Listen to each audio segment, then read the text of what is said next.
नमस्कार प्यारे दर्शकों, मैं आपका ज्योतिष मित्र आदित्य द्विवेदी।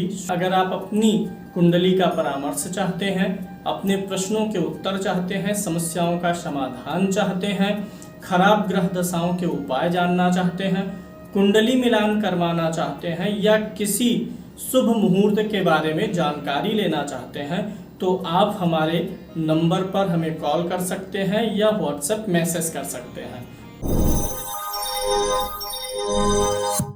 आज हम एक जन्म कुंडली का विश्लेषण करेंगे, जिनके प्रश्न अपने जीवन को लेकर के हैं, विकास को लेकर के हैं और अपने जीवन में आने वाली समस्याओं को इन्होंने लिखा हुआ है। यानी कुल मिलाकर के ये अपने ग्रोथ और विकास ओरिएंटेड है। यहाँ पर जो डेट ऑफ बर्थ है 29 जनवरी 1983, शाम को 7:57 हनुमानगढ़ राजस्थान का जन्म है।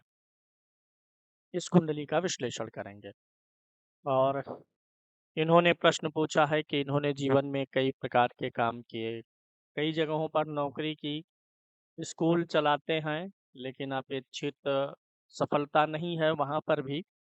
तो इन्होंने पूछा हुआ है कि शेयर मार्केट में कैसे जा सकते हैं और क्या कुंडली में धन योग है, धन या सुख सफलता को बिगाड़ने वाले ऐसे कौन सी चीजें हैं जिस पे इनको फोकस करना चाहिए, उपाय वगैरह इन्होंने पूछा है और साल 2025 कैसा रहेगा इसके बारे में भी इन्होंने पूछा है। तो पहले यहाँ पर हम थोड़ा सा कुंडली का विवरण ले लेते हैं, फिर उसके बाद इनके प्रश्नों को देखेंगे और कुंडली की जो सबसे बड़ी इनकी मेन समस्या हम मान सकते हैं वह कैरियर को लेकर के।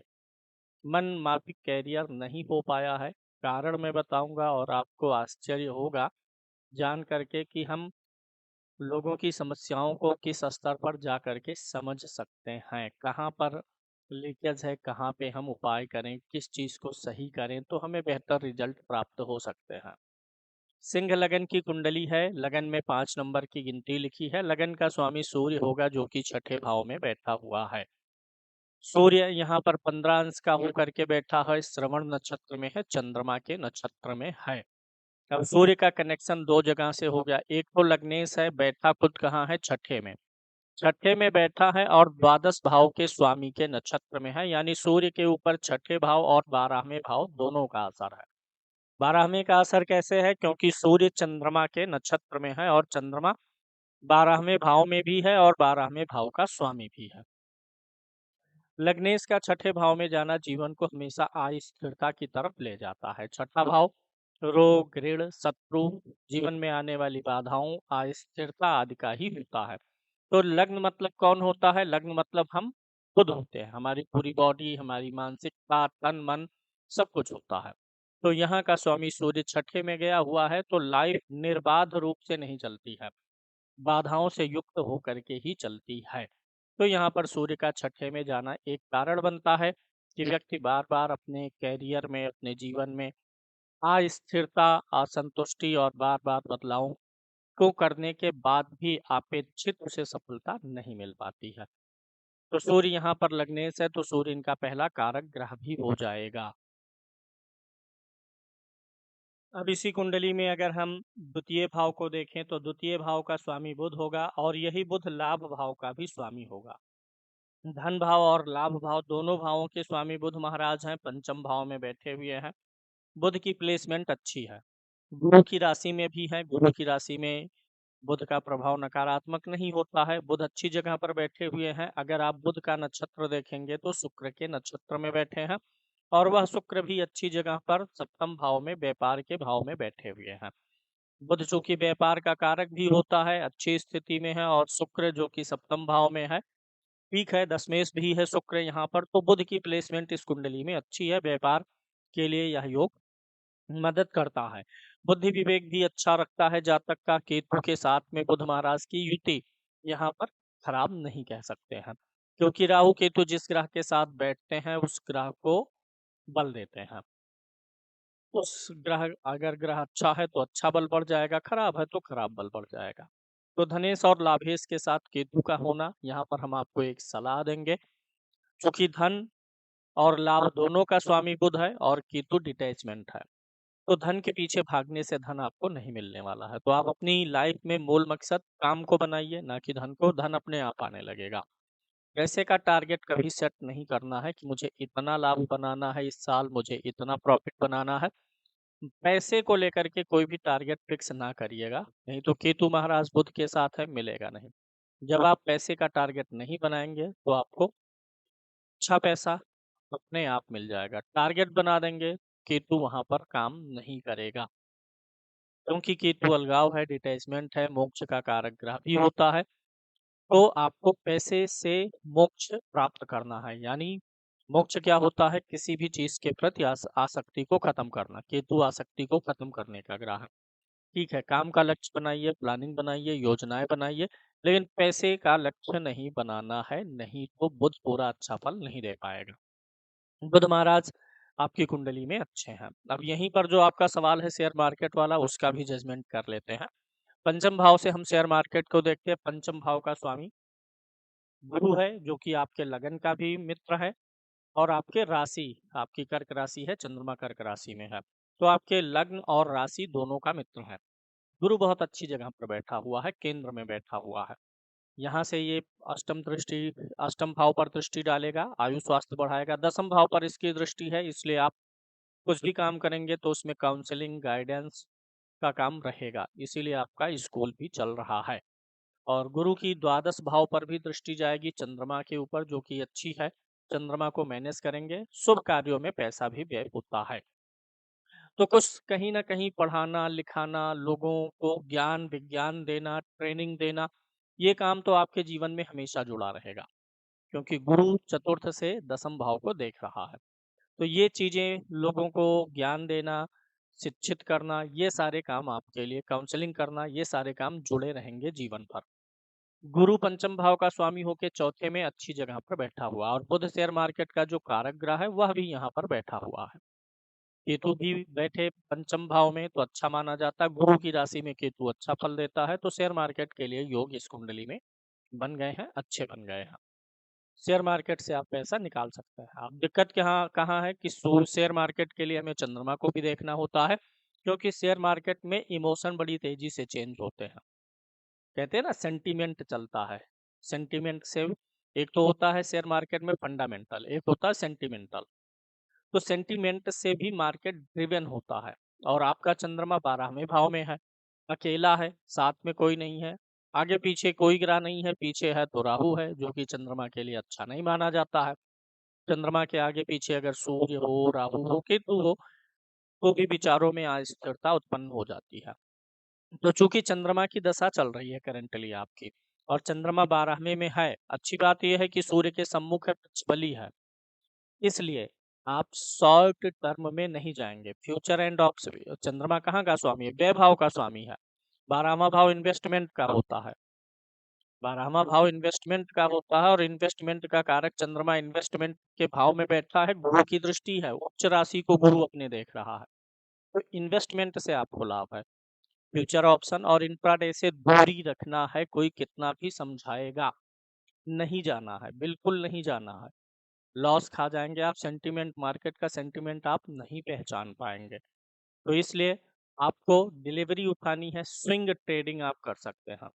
आप स्विंग ट्रेडिंग से रिलेटेड यूट्यूब पे वीडियोस देख लीजिए। स्विंग ट्रेडिंग होती क्या है, कैसे होती है? स्विंग ट्रेडिंग आपके लिए बड़ा अच्छा है, क्योंकि चंद्रमा 12वें में है। चंद्रमा एक स्विंग करने वाला ग्रह भी होता है, जल्दी जल्दी राशि बदलता है, तो स्विंग ट्रेडिंग में आपको फायदा होगा। फ्यूचर ऑप्शन और इंट्राडे में बिल्कुल नहीं जाना है, लेकिन स्विंग ट्रेड से आप काफी अच्छा पैसा निकालेंगे। भाव अच्छा है, भाव का स्वामी भी अच्छा है, चंद्रमा भी शुक्ल पक्ष का आ रहा है, तो कुल मिलाकर के आप पैसा अच्छा निकाल ले जाएंगे। आप एक टारगेट रखिए कि कोई भी स्टॉक हमको 5% का रिटर्न दे देगा, जब मैं उस स्टॉक से बाहर आ जाऊंगा। कोई भी स्टॉक जो हमने लिया है वो अगर 2% डाउन जाएगा तब मैं बाहर आ जाऊंगा, या जैसे भी आप, हर इन्वेस्टर को अपनी एक रणनीति बनानी होती है। तो आप स्विंग ट्रेड में जाइए, शेयर ले लीजिए, सेम डे सेल ना करिए, डिलीवरी में उठाइए, प्रॉफिट मिले निकल जाइए। तो इस प्रकार से आप बहुत अच्छा पैसा बना सकते हैं। अब अगर चंद्रमा को देखें, जो चंद्रमा 12वें भाव में बैठा हुआ है, ये देखिए बुध के नक्षत्र में है। बुध शेयर मार्केट में कारक ग्रह भी माना जाता है और पंचम भाव में बैठा भी है, जहां से हम स्टॉक मार्केट को देखते भी हैं। तो चंद्रमा भी आपको स्टॉक मार्केट से पैसा देने के लिए संकेत कर रहा है, लेकिन चूंकि वो बैठा हुआ है द्वादश भाव में, इन्वेस्टमेंट के भाव में, तो आपको इन्वेस्टमेंट के तौर पे ही पैसा आएगा। पैसा लगाइए, महीने 2 महीने 15 दिन इंतजार करिए, प्रॉफिट मिले फिर निकलिए। कुल मिलाकर के मैं कहना चाह रहा हूँ कि फ्यूचर ऑप्शन और इंट्राडे से आपको दूरी ही रखनी है। तो कुल मिलाकर के शेयर मार्केट में आप जा सकते हैं। अभी चंद्रमा में राहु का अंतर चल रहा है, मई 2025 तक चलेगा। मई के बाद में 26 मई 2025 के बाद में वो प्रॉफिट जनरेट हो जाएगा। अगर अभी भी इन्वेस्टमेंट करेंगे तो मई के बाद आप उन स्टॉक से पैसा निकाल सकते हैं। वैसे मैं आपको एक चीज बता दूं कि भारतीय जो शेयर बाजार है, जैसे पहले इसमें रिटर्न आ रहे थे, जो स्थितियां थी, अभी यह थोड़े दिनों तक गड़बड़ चलेगा। पिछली दीपावली से, दीपावली 2024 की और दीपावली 2025 का जो ये टाइम फ्रेम है, इस बीच में मार्केट में उठा पटक ज्यादा रहेगी, कभी अप कभी डाउन ज्यादा रहेगा। दीपावली बाद से भारतीय बाजारों में स्थिरता आने लग जाएगी। तो उस हिसाब से आप अपना नॉलेज थोड़ा सा और बढ़ाइएगा स्टॉक मार्केट में, और जाइए निश्चिंत होकर के काम करिए, लाभ का योग है। अब यहाँ पर हम चलते हैं अगले भाव पर, तृतीय भाव पर। तृतीय भाव का स्वामी शुक्र है और यही शुक्र आपके कर्म भाव का भी स्वामी है, जो कि सप्तम भाव में बैठा हुआ है। अब यहाँ पर जो कर्मेश आपका शुक्र है, ये सप्तम भाव में पत्नी भाव के अधीन में है, और जो पत्नी भाव का स्वामी है शनि, यह उच्च का है। आपके लिए एक सलाह है, आप कोई भी बिजनेस करें, काम करें, अगर आप अपनी पत्नी को उसमें पार्टनर बनाते हैं, पत्नी का नाम डालते हैं, भले ही वो वर्किंग पार्टनर ना हो, न्यूट्रल ही रहे, काम ना भी करें, लेकिन अगर पत्नी का नाम आप इस्तेमाल करेंगे तो आपको बहुत अच्छा वैभव मिल जाएगा। दूसरी चीज आप यह भी देखिए कि जो आपके भाग्य का स्वामी है मंगल, यह भी पत्नी भाव में बैठा है, जो आपके ऐश्वर्य का कारक ग्रह है। मंगल भाव का स्वामी, चौथा भाव भोग विलास लग्जरी भूमि भवन वाहन ऐश्वर्य का होता है, तो इसका भी स्वामी मंगल यहीं पर बैठा है। यानी अगर आप देखें तो आपका कर्म पत्नी के अधीन है, आपका वैभव पत्नी के अधीन है, आपका भाग्य पत्नी के अधीन है। तो कुल मिलाकर के यहाँ पर आपको आपका जो पराक्रम भाव का स्वामी है शुक्र है, वह भी पत्नी के अधीन है। हर काम में आप अपनी पत्नी को शामिल करिए, आपको ज्यादा लाभ मिल जाएगा। कोई भी फर्म डालना है, पार्टनरशिप करना है, तो उसमें पत्नी का नाम होना चाहिए। पत्नी का मान सम्मान बढ़ाइएगा, पत्नी से प्रेम स्नेह बढ़ाइएगा। पत्नी का मन जितना प्रसन्न रख लेंगे, उतना ही आपको अधिक लाभ मिलेगा। ऐसे कोई काम जिनसे पत्नी को दिक्कत होती है, उन कार्यों से दूर रहना, या तो पत्नी को पता ना चले, मन मतलब कुल मिलाकर के उनका दुखी नहीं करना है। सावधानी पूर्वक आप अपनी पत्नी को मान सम्मान स्नेह देंगे, आपका कर्म भाग्य और ऐश्वर्य तीनों बढ़ेगा।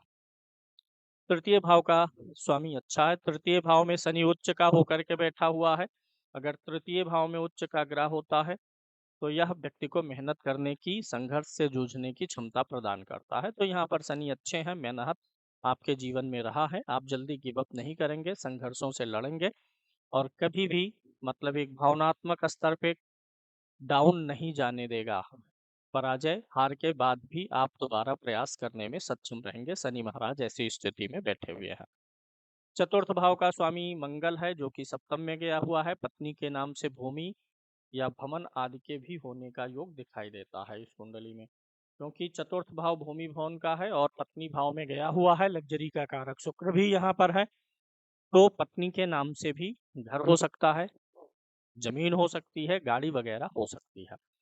गुरु भी यहाँ चौथे भाव में बैठा है, जो कि काफी अच्छा है। गुरु मंगल एक दूसरे के केंद्रीय प्रभाव में है, तो आपके पास घर और गाड़ी होने का सुंदर योग है, अच्छा घर अच्छी गाड़ी आपको मिलेगी। पंचम भाव का तो मैंने आपको बता ही दिया। छठे भाव को देखें तो छठे भाव का स्वामी शनि है। शनि सिंह लगन में मारक ग्रह होता है। शनि छठे और सातवें भाव का स्वामी होता है, जो कि एक मारक ग्रह है। शनि मारक ग्रह है और उच्च का हो गया है। जब भी छठे और सातवें भाव का स्वामी उच्च का होगा, तो जीवन में आपको जो कंपटीशन मिलेगा, अच्छे लोगों से मिलेगा, तगड़े लोगों से मिलेगा। आपके जो शत्रु भी होंगे, विरोधी होंगे, कंपटीटर्स होंगे, वो चिंदीगिरी करने वाले नहीं होंगे। मतलब आप समझ रहे होंगे चिंदीगिरी मतलब कि पीठ पीछे बुराई और टांग खींचने वाले नहीं। अच्छे आपको विरोधी भी मिलेंगे तो अच्छे मिलेंगे, प्रतिस्पर्धा जहां पर आपकी अच्छी हो सके ऐसे विरोधी मिल जाएंगे, क्योंकि खष्टेश आपका बलवान है। हाँ, एक चीज और देखिएगा, थोड़ा सा लग्नेश जो है छठे भाव में गया है। चापलूसी करने वाले लोगों से थोड़ा सा दूरी, या सुनिएगा लेकिन उनकी बातों में बहकावे में ना आइएगा। अपने दिमाग की ज्यादा सुनना है, अपने विचारों पे फोकस करना है, ना कि दूसरे लोगों की प्रशंसा में आप बह जाइए। कुल मिलाकर के शनि भी ठीक है, कंपटीशन ऊंचे स्तर के लोगों से ही रखना आपके लिए उचित भी है। सप्तम भाव में मंगल शुक्र की युति है, सप्तमेश शनि भी उच्च का होकर के बैठा हुआ है, जो इस बात को दर्शाता है कि जीवन में आपके बहुत कुछ पत्नी के माध्यम से हो सकता है। तो पत्नी को शामिल करिए जीवन के हर क्षेत्र में, उनका नाम इस्तेमाल करिए और सुख संपन्नता आपको मिलेगी। नवमांश कुंडली भी देखेंगे तो नवमांश कुंडली मिथुन लगन की बनती है। 3 नंबर की गिनती है, मिथुन लगन है। अब ध्यान दीजिएगा जरा, जो ये लगन है 3 नंबर, इसका स्वामी कौन होता है? बुध होता है, और यही बुध आपके पंचम भाव में आकर के बैठा है।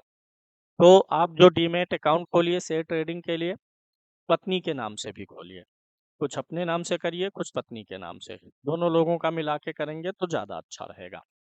पत्नी के स्वास्थ्य वगैरह में थोड़ी सी दिक्कत रहेगी, क्योंकि यहाँ पर क्या है कि नवमांश कुंडली के अष्टम भाव में शनि और राहु बैठे हुए हैं। शारीरिक परेशानी टाइम टू टाइम कुछ ना कुछ आएगी, कुछ दर्द कहीं, पीड़ा कहीं, एक छोड़ेगा दूसरा पकड़े रहेगा, ऐसे ही कुछ प्रॉब्लम्स आ सकती हैं पत्नी को भी। तो कुल मिलाकर के नवमांश कुंडली भी अच्छी है। नवमांश कुंडली के पंचम भाव में गुरु और बुध यहाँ भी बैठे हुए हैं, बुध भाव वर्गोत्तम है, लगन कुंडली में भी पंचम में है, नवमांश में भी पंचम में ही है।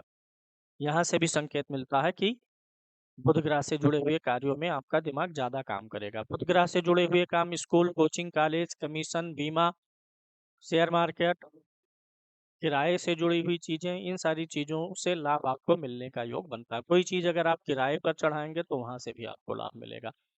अगर वह गाड़ी मोटर ही है, खरीद सकते हैं, किराए पर चलवाएं, रेंट पे चलवाएं, तो भी आपके लिए अच्छा होगा।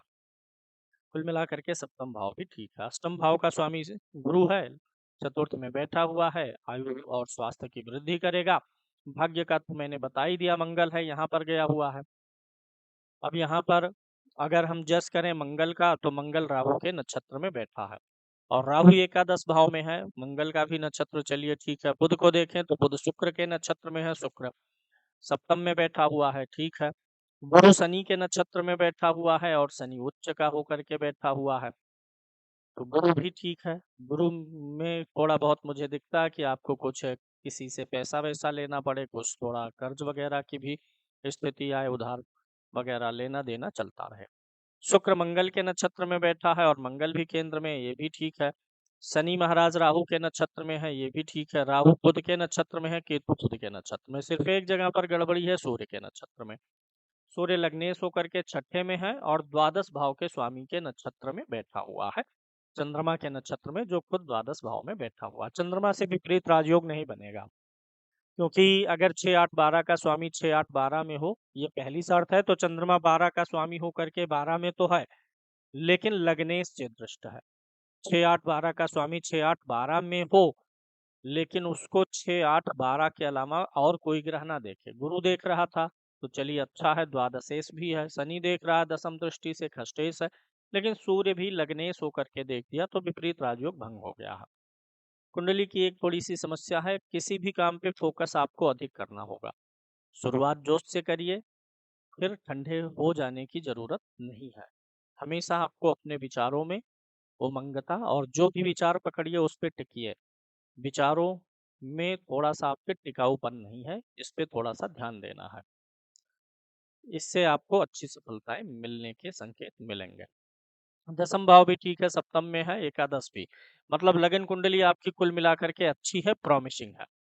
अब मैं आपकी कुंडली की मुख्य समस्या पर चलता हूँ, जो कि जब मैं विश्लेषण करता हूँ वीडियो, तो उसके पहले ही एक नज़र डाल लेता हूँ, चीज़ों को कलेक्ट कर लेता हूँ।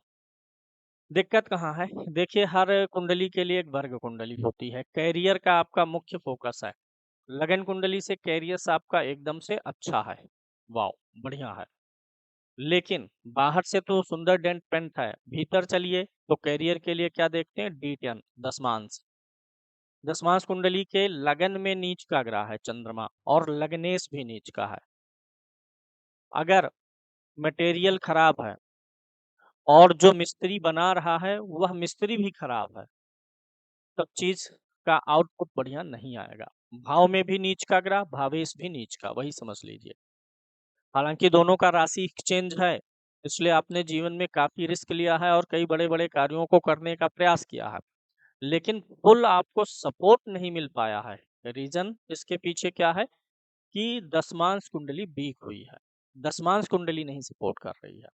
गुरु चंद्रमा का गज केसरी योग है, बहुत अच्छा है भाई। जो आपको सपोर्ट कर रहा है, जो आपको उठाना चाह रहा है, उसमें कितना बल है।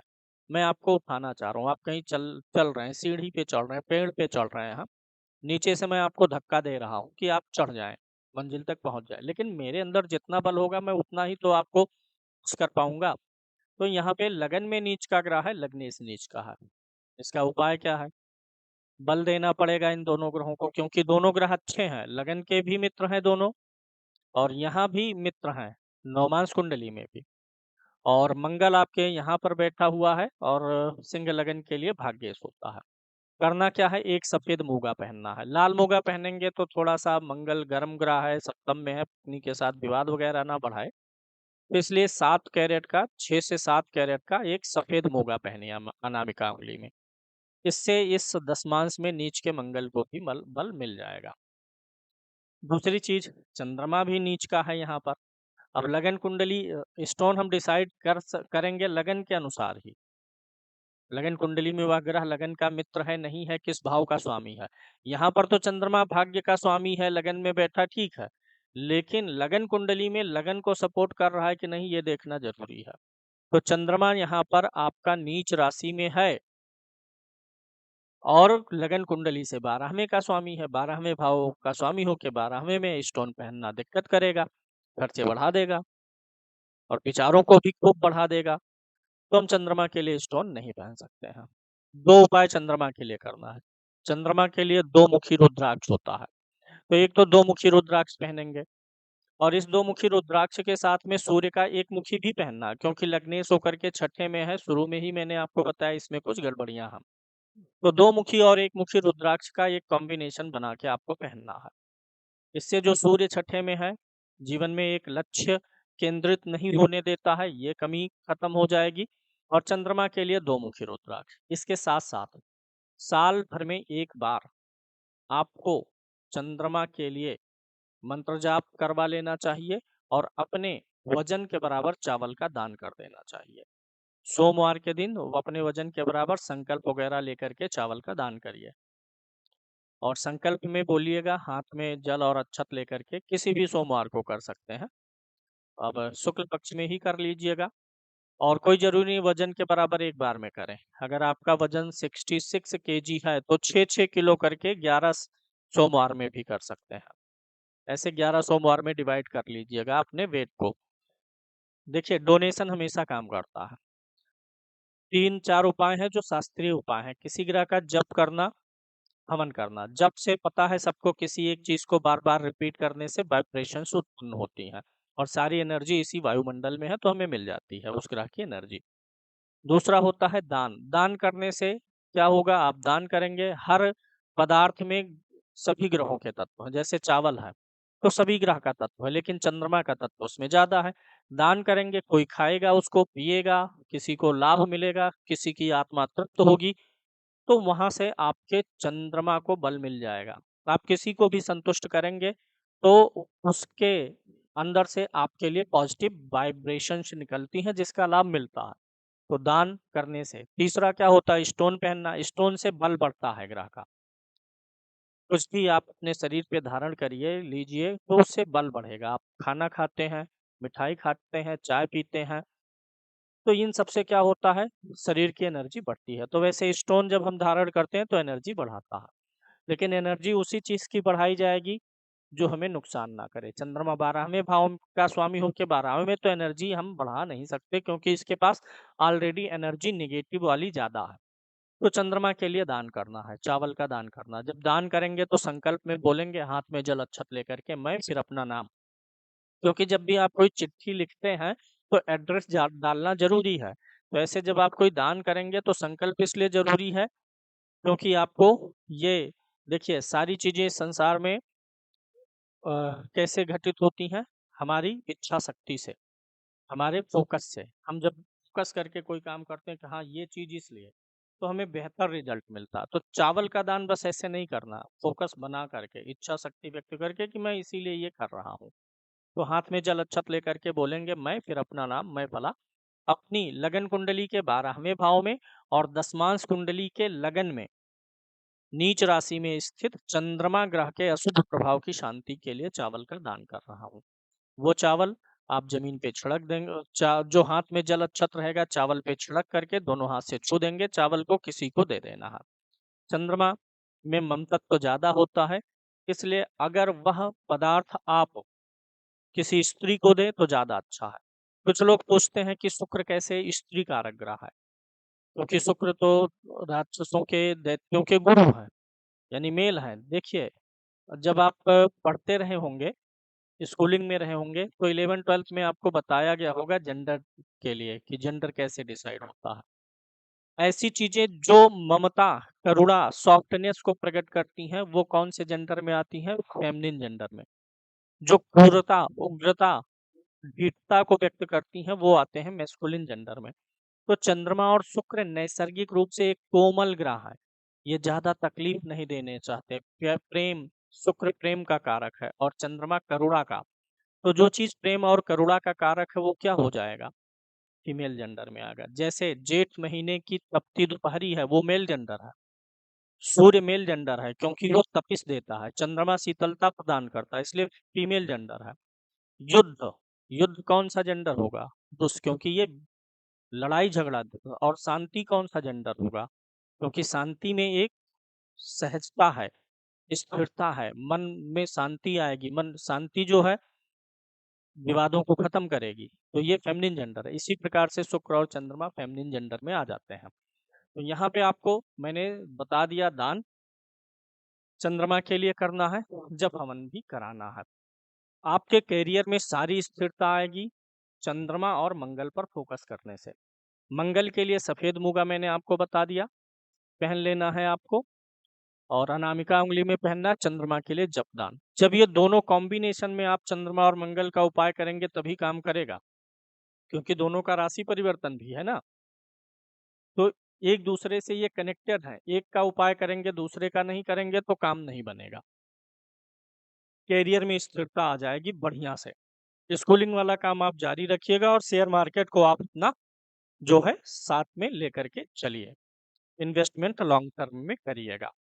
आपने पूछा हुआ है कि क्या धन को बिगाड़ देने वाला कोई बहुत योग बन गया है? देखिए धन को बिगाड़ने वाला योग नहीं बना है, ये केमद्रुम दोष बना है। चंद्रमा से चौथे भाव में यहाँ पर क्रूर ग्रह शनि है, तो बिना मेहनत के कुछ मिलना नहीं है, कंटक योग बनाता है। मेहनत, परिश्रम, संघर्ष। कंटक योग क्या करता है ना, जब तक आपका दिल दिमाग एकदम शांत नहीं हो जाता, एक होता ना कि मुझे जीवन में ये पाना वो पाना, हम पीछे पड़े रहते हैं, तब तक हमें चीजें नहीं मिलती हैं। जब हम शांत हो जाते हैं, शून्यता में चले जाते हैं, सिर्फ वर्क ओरिएंटेड हो जाते हैं, तो सफलता मिल जाती है। चंद्रमा से चौथे में शनि है, 7वें में सूर्य है, और चंद्रमा से दशम में अगर कोई ग्रह रहा होता तो योग अच्छा बन जाता। ये चंद्रमा का ही मुख्य दोष आपकी कुंडली में काम कर रहा है।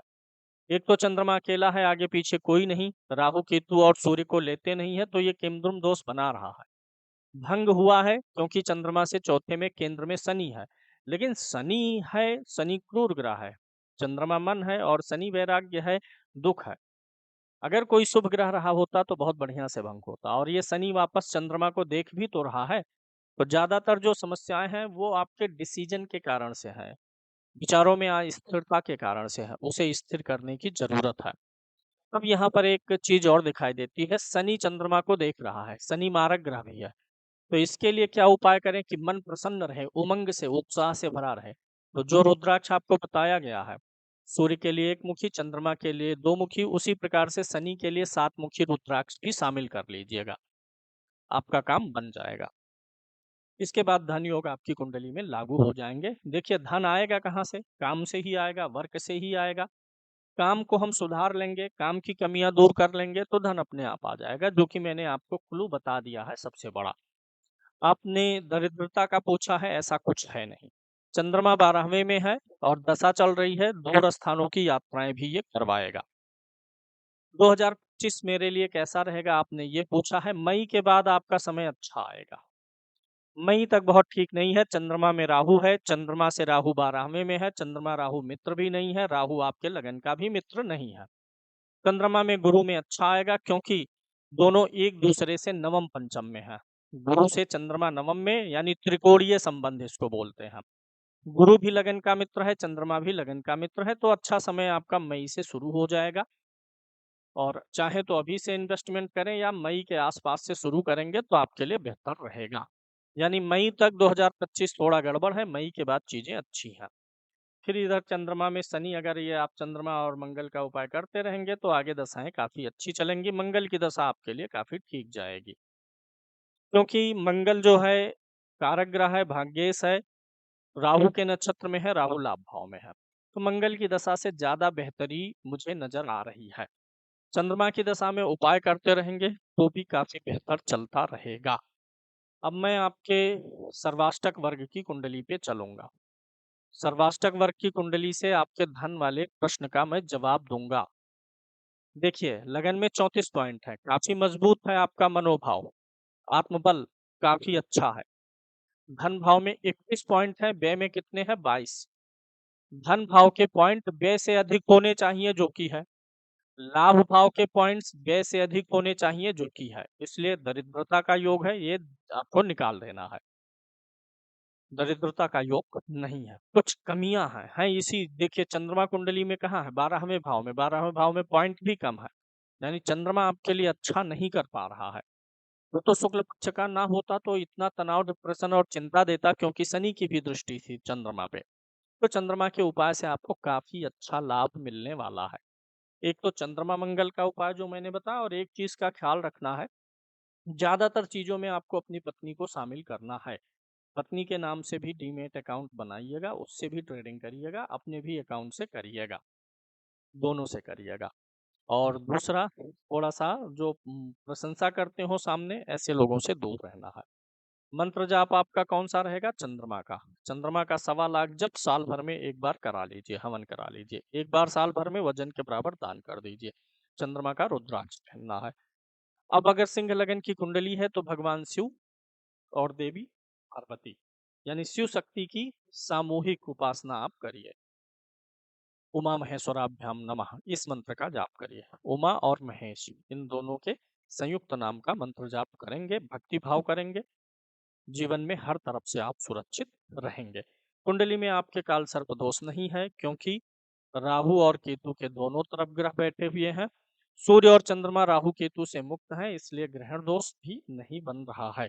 हिमद्रुम दोष पे आपको विजय पानी है बस, जिसका मैंने आपको निष्कर्ष दे ही दिया है। अब आप इतने उपाय करेंगे और मई के बाद से समय में आपके परिवर्तन भी आने के योग दिखाई दे रहे हैं। स्टोन की अगर हम बात करें तो आपके लिए एक सफेद मूगा रहेगा, गुरु के लिए एक पुखराज रहेगा। ये 2 स्टोन आपको पहनने हैं। सूर्य का स्टोन नहीं पहनना है, छठे में है, इसीलिए रुद्राक्ष रिकमेंडेशन में है। चंद्रमा के लिए भी रुद्राक्ष रिकमेंडेशन में है। शेष अन्य ग्रह आपके लगन के मित्र नहीं है, ना राशि के मित्र हैं, इसलिए अन्य ग्रहों में आपको किसी पे ध्यान देना नहीं है। पुखराज के साथ सफेद मूगा का कॉम्बिनेशन चलेगा।